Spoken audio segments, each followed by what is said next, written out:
Brandon just went through an ugly divorce, and right after that, he was in a car accident. Now, he lies in bed, lonely and depressed, and having a hard time figuring out his life.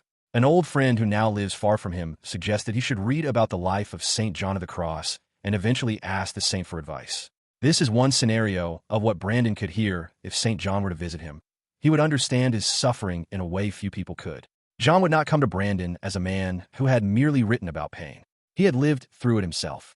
John was a Spanish Carmelite monk who experienced severe opposition within his own religious community. He was imprisoned in Toledo, where he endured harsh conditions, isolation, hunger, and humiliation. During his imprisonment, he experienced a profound spiritual darkness. He did not always feel the comforting presence of God. It was during this terrible period that some of his most beautiful spiritual poetry emerged. Perhaps John would sit quietly beside Brandon and say, "Brandon, you are now living through a kind of darkness. Your marriage has ended. Your accident has taken away much of your independence.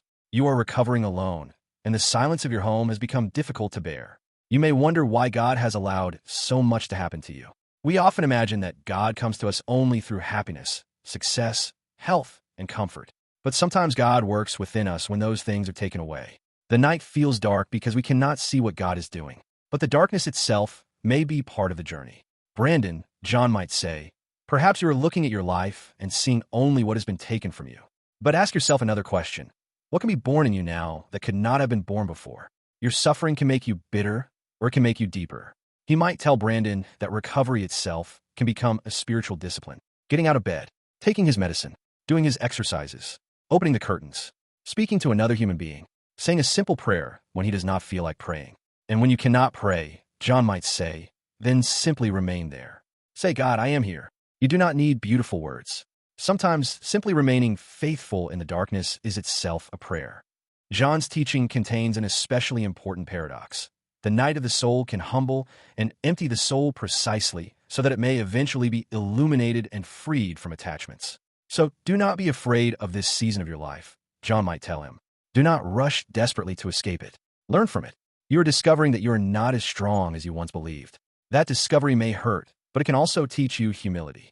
You are discovering how much you need other people. That may hurt your pride, but it can teach you love.